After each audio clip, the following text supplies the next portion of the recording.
Friday the 13th, 1965. I was born to Sherman Bradley and Jewel Irene Bradley, two individuals who grew up in generational poverty here in Cincinnati, Ohio, a time unfortunately marred by inequality and injustice, a time that would be, unfortunately, the history of their parents and their parents, and ultimately my great-grandparents who were slaves and sharecroppers. It's at this time today, 4 generations later, that I get to be the first generation removed from generational poverty. It's a vital paradigm shift in the process and the fight to end poverty. Relational justice. A paradigm shift is a change in the basic assumptions, worldviews, theories, and methodology in addressing a particular subject. This subject today being relational justice. Is simply significant relationships are vital in administering and maintaining just, fair, and reasonable treatment of folk who are poor and disenfranchised. My father would unfortunately have to go to court twice over the course of a 33-year history with the Ohio Department of Transportation for civil rights infractions.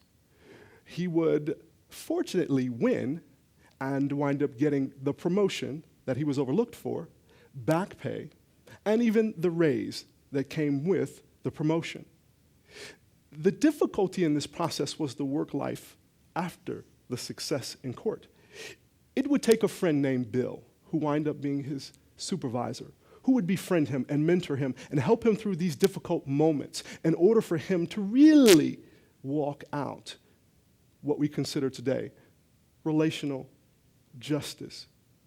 Take, for instance, Nobel Prize winner Muhammad Yunus of Grameen Bank, the originator of microcredit loans. He gets that people are genuinely reliable and trustworthy. They simply are under-resourced. He also comes to understand that if you give them opportunity, personal guidance, and resources, they will respond with entrepreneurial savvy and honor. They just want someone to genuinely see them for the potential that lies perhaps dormant within them. Then there's Dr. Ruby Payne, a woman who I have had the pleasure of going under some of her training, a framework to understanding poverty, Bridges Out of Poverty, 2 books that detail the hidden rules of class, the social structures that divide us, and how the significance of these rules have to be taught to people who do not know them in order to assist them from transitioning from one socioeconomic base to another. That brings me to City Gospel Mission and Green Recycling Works.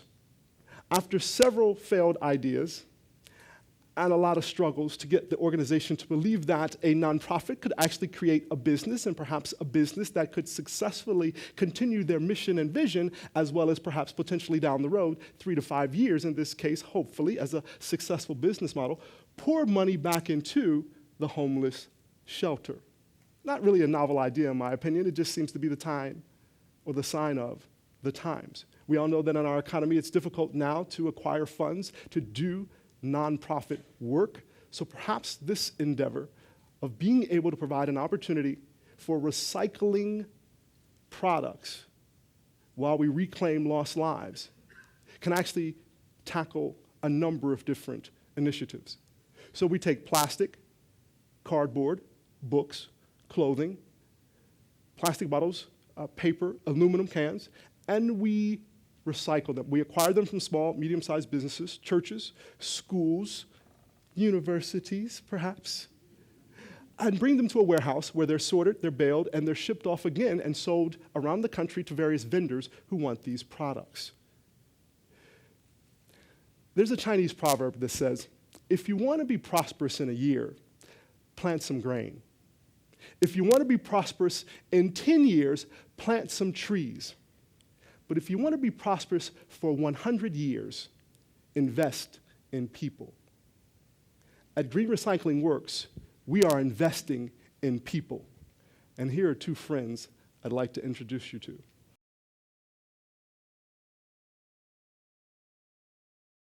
Green Recycling Works this business is done so much for me. I graduated the program. They took the next step and got employment from City Gospel Mission, Green Recycling Works. And since then, kind of taught me how to be a man, how to live life the way that I desire to live. Because of the City Gospel Mission and Green Recycling Works, now me and my family are more closer. They're starting to trust me more. I'm starting to trust myself and believe in myself more. It's kind of helped me from falling back into the lifestyle that I was living, being employed and constantly being around brothers and encouragement. I got my license for forklift. I have took classes on customer service. It kind of gave me a system of networking, and it's just done a whole lot. You know, the boss here, Matthew Long, he's also an inspiration. I have to say, if it wasn't for him, you know, I would be kind of lost in what I had an aim to do once I graduated. Since then, I've built relationship with my family, friends, and found other relationships and have value in those relationships at that. At one time, you know, my family had doubts about me. Because of the City Gospel Mission and Green Recycling Works, you know, I'm a better man, and my family see me as that. Kiefer is a graduate of City Gospel Mission's Exodus inpatient, holistic approach to restoration and recovery of men who are struggling with substance abuse. After graduating the program, going into our transitional housing, acquiring a mentor, he would then wind up employed in a safe employment environment at Green Recycling Works, and the same with his friend Delmond. Two individuals who needed the significance of relationship to assist them with believing in themselves enough to re-enter society, this time as a successful citizen, willing to pay taxes rather than, let's just say, they've had some troubles in their past. Before coming here to Green Recycling Works, I had 25 years in financial services at Citibank. I had pastored a church for 4 years. I was the headmaster of a Christian school for 3 years. So all of those skill sets, whether they be understanding how to run a business, dealing with people that are in deep conflict, trying to overcome objections, have all played into our ability to go ahead and start Green Recycling Works. What gets me excited and gives me pleasure really in what I do here every day, it's knowing the investment that I'm making into these guys. Everything we're doing here is transitional work. And for me to be able to stop and say, here's where they were 6 months ago, and take a couple hours and just think about everything they've been through, the changes we've made in their lives, the issues we've overcome to make them attractive to an employer. When you sit there and you look at the path over 6 months, you'll see how far people have come. And that's what really makes this job really important to me. That is Matthew Long, Executive Director of Green Recycling Works, an individual who would not only believe in this idea, but believe in the men who would come through this process. He's one of many individuals, perhaps like yourselves, who sit here today, who have gifts and abilities that they can lend to a social enterprise like this one for your favorite nonprofit.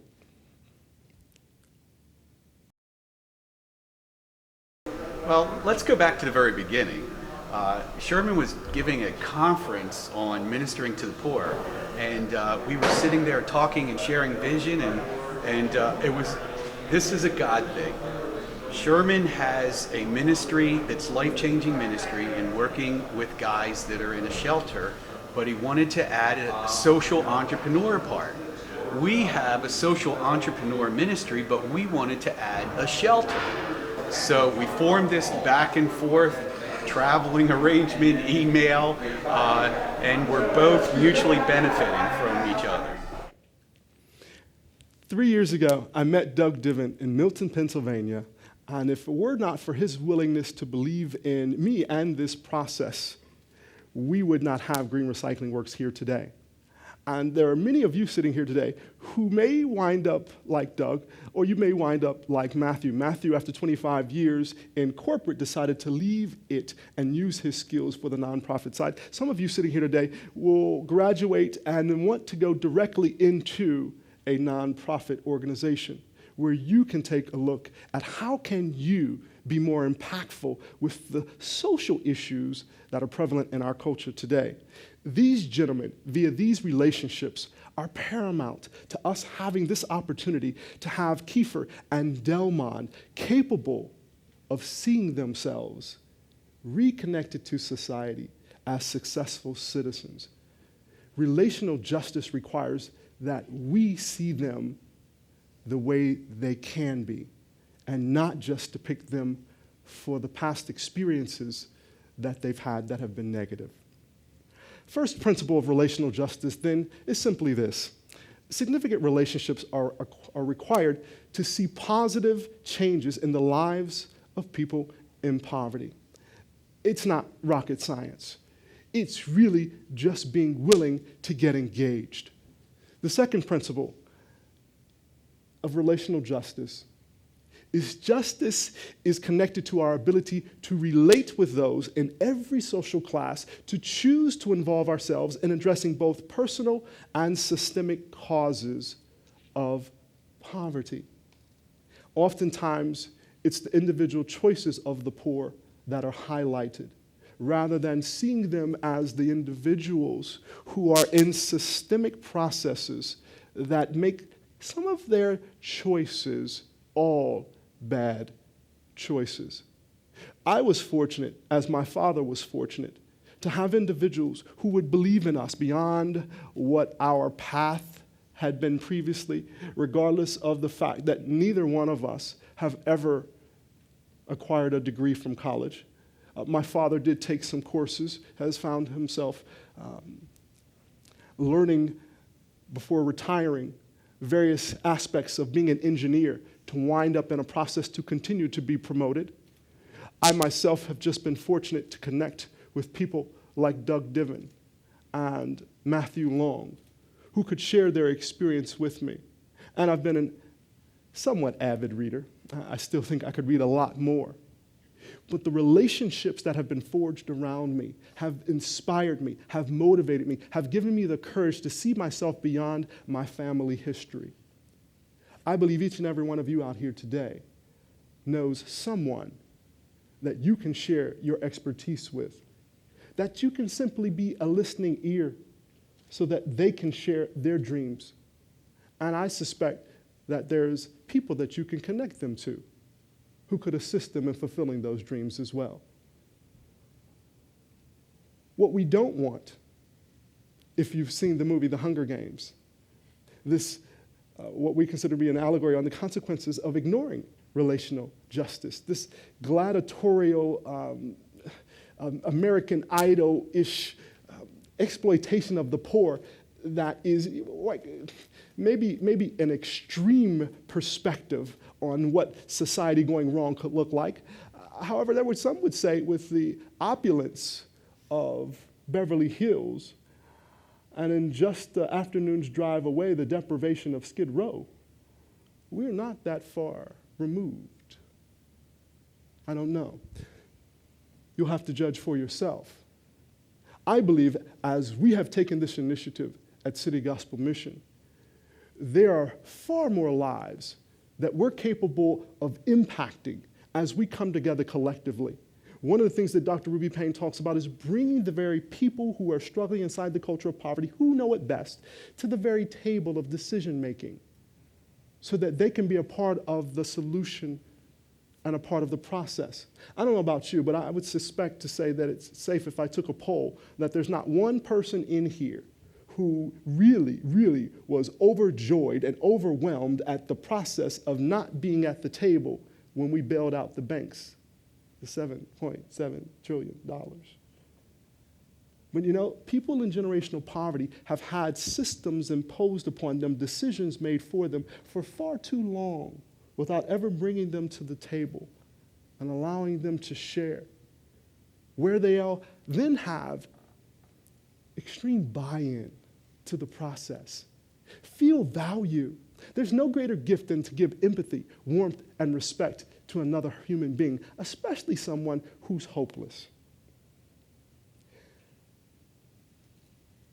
What can you do? I'm sure you're asking that, so we'll just get to the points. It's simple, and it's not difficult, but it's profound if we're willing to apply. It simply says this: act now. Act now. You don't have to wait 25 years later after corporate. Perhaps you can find yourself in a business model like Matthew has that can give you value and meaning, and you can earn an income for your family and still see major benefit to community. Or perhaps you'll work inside of corporate and you will help someone like myself who needed to raise $100,000 before we actually opened up the doors last October to see Green Recycling Works come to pass. Acknowledge the core issues is number one.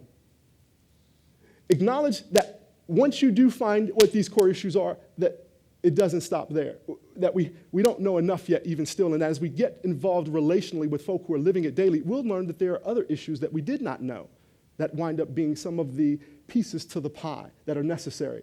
Then commit yourself to respond. Your time, your gifts and abilities, your resources, material and otherwise. Dr. Ruby Payne, as she talks about this playing field that's unlevel, are you aware that in America still today, that there's a great gap in the net worth of different ethnicities? Caucasian families, the average is $90,000 net worth. Latinos, it's just over $8,000. And African Americans, it's only barely over $6,000 net worth. That sways the playing field. So you have to think. You have to help devise solutions with all of the information that's possible available to us so that we look at not just the personal choices, but the systemic issues that are in play. If you haven't read the book by Michelle Alexander, The New Jim Crow, I would advise you to get it, as she shares some of the issues we're still facing that are going to require us to get involved if we're going to see lasting long-term change. I want to conclude with this. Mahatma Gandhi said this, simply: be the change you want to see. And long before I knew who Mahatma Gandhi was, my father taped a message on my mirror in my bedroom in junior high school, and it said this: am I what I want to be? Do I like what I see? If a change is to be made, it must be made by me. Thank you, and God bless.